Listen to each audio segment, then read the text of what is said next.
Okay, shalom everybody. It's nice to have some of the friendly faces back. Baruch Hashem. So we're doing this basically introduction to Kabbalah during these chapters in the third chapter of Tanya, just as an introduction to really get us familiar with some of the themes that Tanya is going to bring us into. And we were speaking last time about Hashem creating the world, just the basics. That before there was a world, there was just Hashem. It was just Hashem's infinite light. And by the way, even after there's a world, there's just Hashem, because nothing changed in Hashem. All that creation did was create a new perspective. The perspective of creation. But from Hashem's perspective, there's only Hashem. Now how does that work? The answer is Kabbalah. That's the answer. And you're going to spend the next 120 years working with that, and really you're going to spend all of eternity delving into that. And to the degree that you spend time now, you're going to be setting yourself up in a really advantageous position for all eternity, because that's the content of eternity, is essentially delving into that. So to the degree that we really went into it in this world, where we had an opportunity to, and to earn it by thinking about it and by pondering.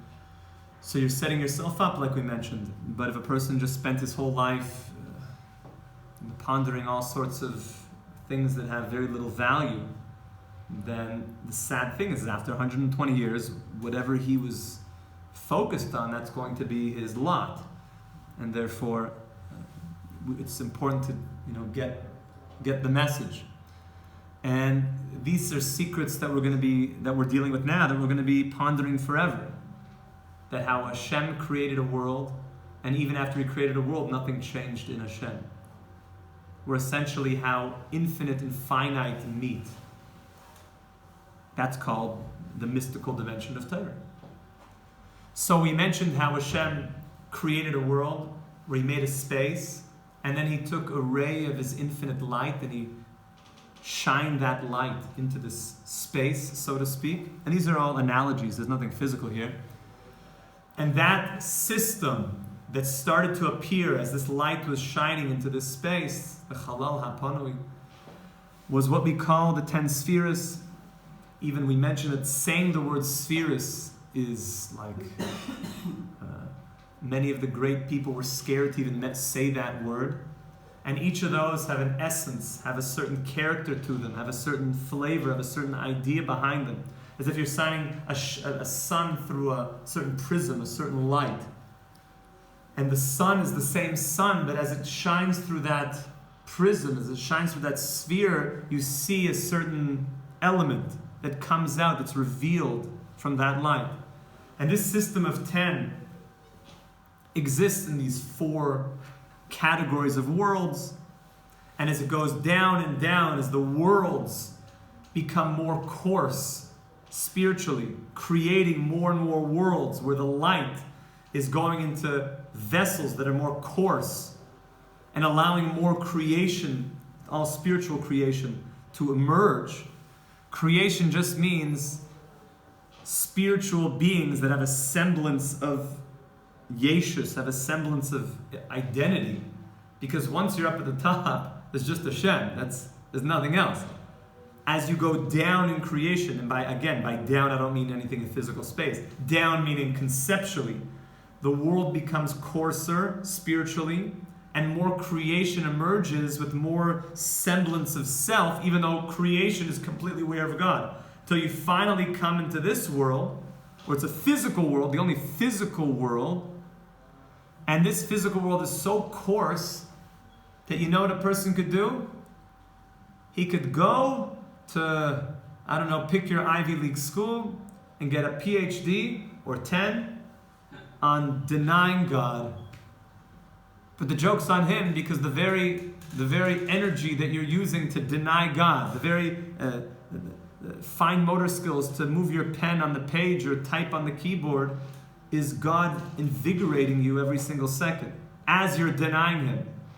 And then sadly, after 120 years, He's going to meet His Maker. And He's going to have a lot to talk about. Thank you. He's going to have, he's going to have to answer up. That I gave you this life, and you spent the whole life denying me, rebelling against me, and I was giving you life as you were rebelling against. Look how much I love you. I love you so much. Even when you punch me in the face, I'm letting you punch me. I'm giving you the energy to punch me in the face. That is insane love from God. By the way, the Tomer Devorah, the great Kabbalist Rav Moshe Chaim says an amazing thing, that you should act like Hashem. Meaning, when somebody rebels against Hashem, i.e., he's denying Hashem, he's writing a discourse about how God does not exist, and Hashem is still giving him energy as he's fighting against Hashem. As the very person is denying Hashem, Hashem is infusing him with life. So now, if somebody goes against you, how should you act to that person? Well, if you act like Hashem, it means not only am I not going to, try to fight back, I'm going to show you love. Hashem, as the person is rebelling against him, keeps giving him life and love. So too you, when a person is trying to, mess you up and put you down, what does Hashem do? He keeps loving that person. Now, that doesn't mean that you have to just, if someone's like hitting you, you have to, not fight back. But it means conceptually, someone does something not good to you, doesn't mean you have to stop loving them. It might mean that you have to hate what they did. Someone stole, God forbid, from you. It doesn't mean you have to do business with them again. It doesn't mean you should, have your son marry their daughter. But it doesn't mean you stop loving them. So we are in this world, we're totally in a physical coarse world. But even in this physical coarse world, the infinite light of Hashem shines from the highest place through all the worlds. And the light is getting filtered. We give an analogy that I can't look at the sun in midday, but if you put screens, if you put lenses on that dims the light, I can look at it. Did the light become, and did I change the light? Did I change the sun if I put on super crazy glasses, goggles on my eyes? I didn't do anything to the sun. I didn't change the sun. I just made the sun that I could relate to it, that I won't explode. Imagine I go on a journey to go visit the sun. Okay? I wouldn't suggest that. It's not a good idea. So, if you get too close, you're just going to burn up. So what do? We step back and we put on layers that we don't fry up.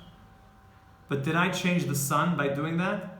No. I just made it that I can enjoy the sun, appreciate the rays of the sun.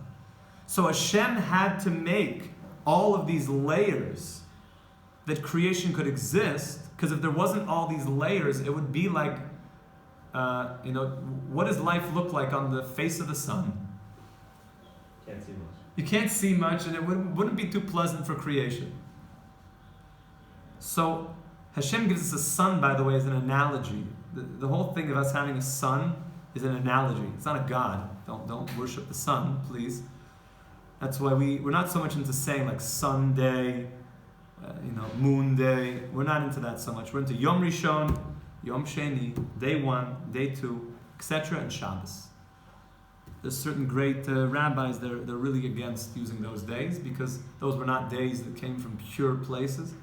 Those are days, the names that came from impure places, and we use the days that were passed down to us of the first day. The Torah says Yom Echad, Yom Sheni, Shlishi, and even in the song of the day, Yom Rishon b'Shabbos, Yom Sheni b'Shabbos.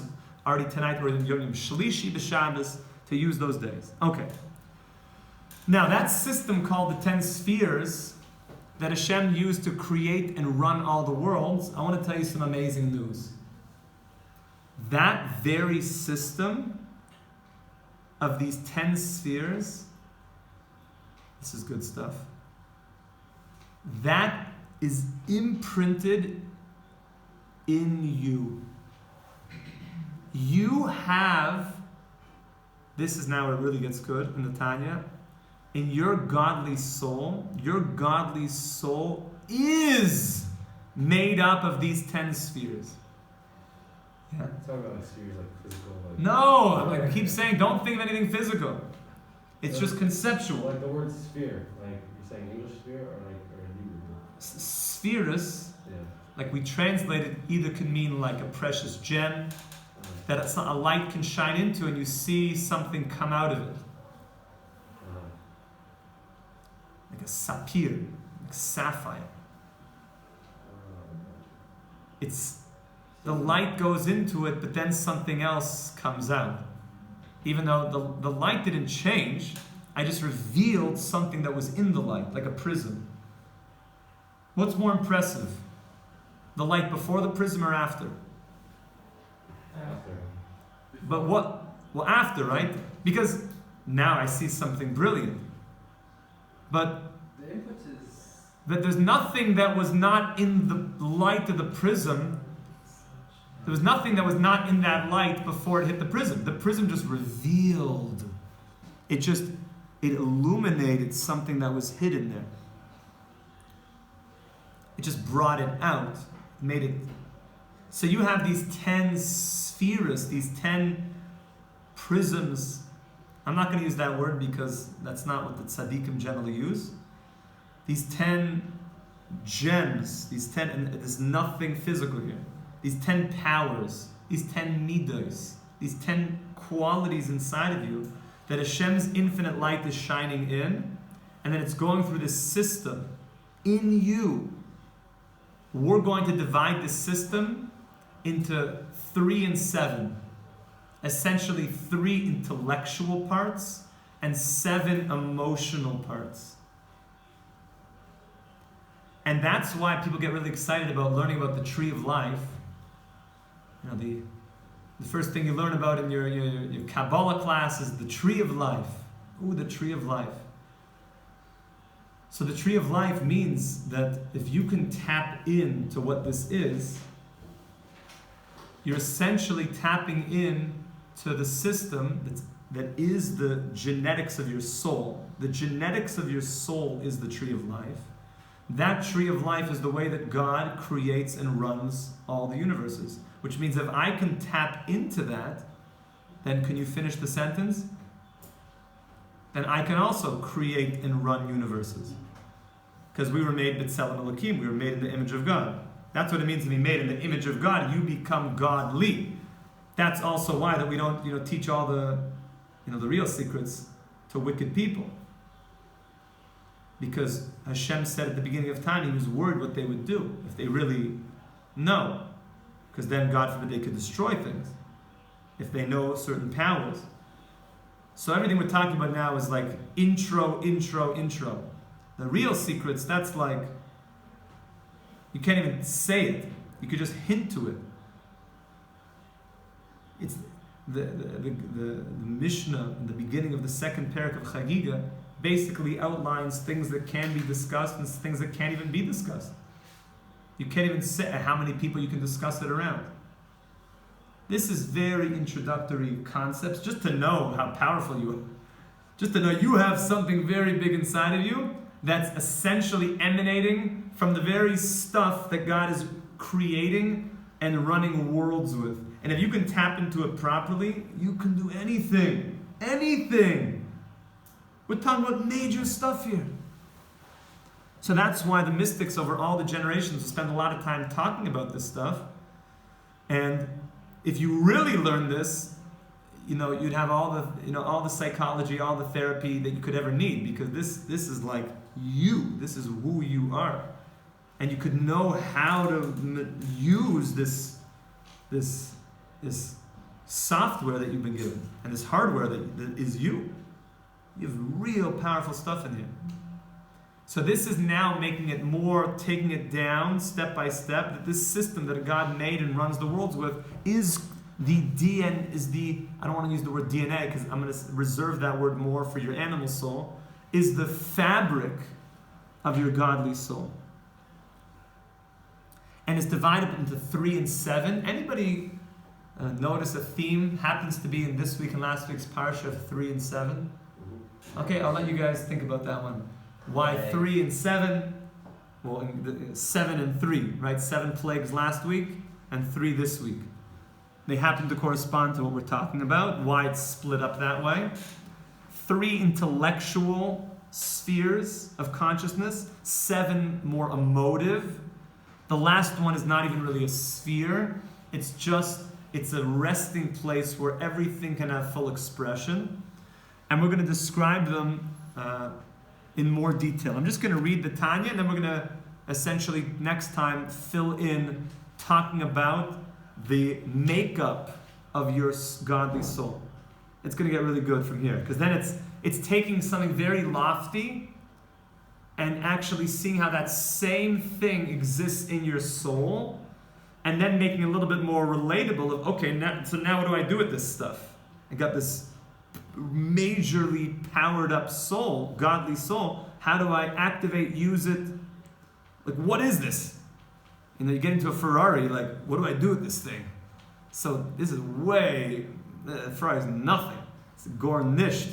Your soul, this stuff creates worlds. Ferrari doesn't make a new Ferrari. Make a Ferrari. You're not listening to me. Okay, any of you tell me there's some AI that can, I'll build a Ferrari that makes Ferraris. Yeah, you can't make universes.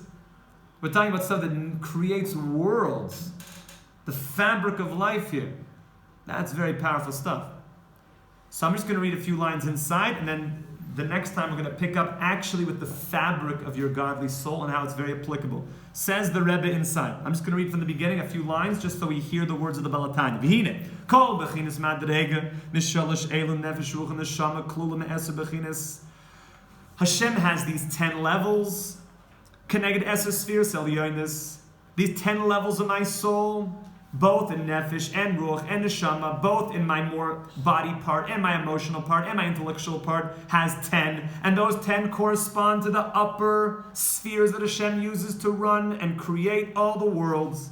Shenishtalshel mehem hanichlokish l'shtayim. It's divided up into 2 parts. Shehein sholosh imois, that are essentially the 3 mothers. Mothers, the Kabbalists use this term mother because a mother gives birth. It means a mother who gives birth, because mothers are the one that give birth. A father doesn't give birth. A mother is the one that has the child. That corresponds to the letter Aleph, Mem, and Shin, essentially the beginning, middle, and end letter. Sav is not part of that equation. V'sheva kefulois, and this corresponds to the 7 kefulois. Kefulois are the 7 letters in the Hebrew alphabet that can either be spelled with a dagesh. Dagesh means a hard, right? Like bit. I can say either bit or vi. What's stronger and what's softer? Bit. Bit is bit. It's stronger. Vi is lighter. Bit is with emphasis. So what are the kefulois? Bi, ge. The gimel can have a dagesh also. Di, che, pe, re, se. Sav is also a kaful.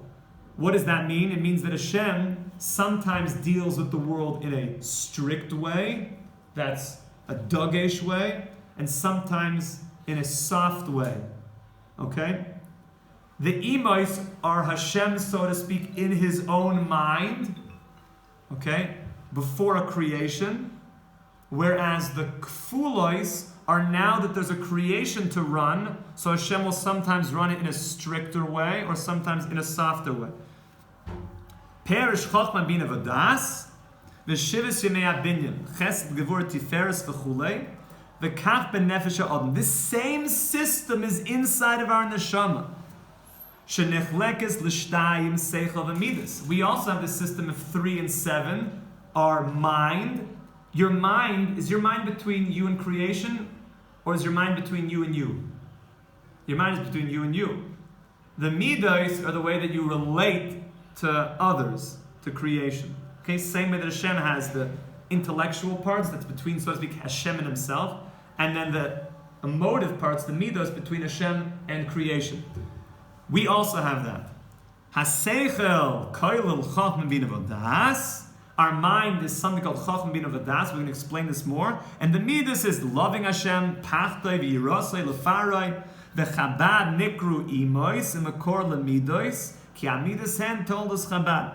And when it comes to my mind, those are called Emois, mothers, because a true emotion is only something that comes after I am thinking about it. After I've really contemplated something, can I really have healthy emotions? So the emotions are a result of healthy contemplation. If the last 8 minutes seemed complicated, it's because it is in a certain way complicated, and we did it fast, just to hear the words. All this is going to be explained with a lot of detail. The next year, everyone have a wonderful night. Yesher koach v'tzlacha rabba. Kol tuv.